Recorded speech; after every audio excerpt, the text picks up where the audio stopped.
Tariki 6 mwezi huu, Abigail Chams anatarajia kuachia kazi yake mpya iitwayo Hold Me, ikiwa ni miezi minne tangu alipoachia Me Too ambayo alifanya na msanii Harmonize kutoka Konde Gang, wimbo wake ulioshika chart na kuwa miongoni mwa nyimbo zilizofanya vizuri zaidi kwenye majukwaa ya kidigitali, hasa Spotify, ambako kwa sasa ndio wimbo wa mwaka 2025 uliosikilizwa zaidi Afrika Mashariki, au sio bwana?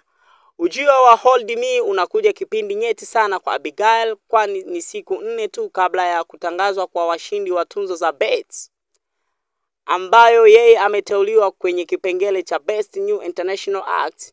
Kama Abigail atashinda, basi wimbo wake wa Hold Me unaweza kuwa wimbo wake wa ushindi, na hiyo ni nafasi nzuri kwa wimbo huo kupata umaarufu wa haraka kutokana na upekee wa muda wake wa kutoka. Ujio wake kwenye wiki ya ushindi wa BET, ikiwa itatokea, unatoa nafasi ya watu wengi kutaka kufahamu zaidi kuhusu msanii huyo mpya kutoka Tanzania.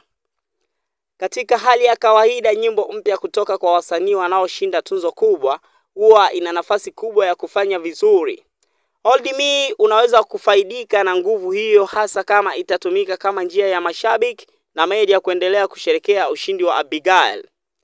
Kinachosubiriwa sasa ni tunzo yenyewe, lakini kwa upande wa muziki, Abigail anaendelea kuonyesha kuwa ana mipango na ratiba ya kazi inayozingatia muda sahihi.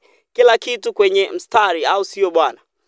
Kwa Abigail Chams kila kitu kipo kwenye mstari. So endelea kuenjoy na Varada Online ambayo inakuletea habari zenye uhakika kabisa. Mimi ni Black Mirror, tukutane panapo majaliwa ya Mola, au sio bwana?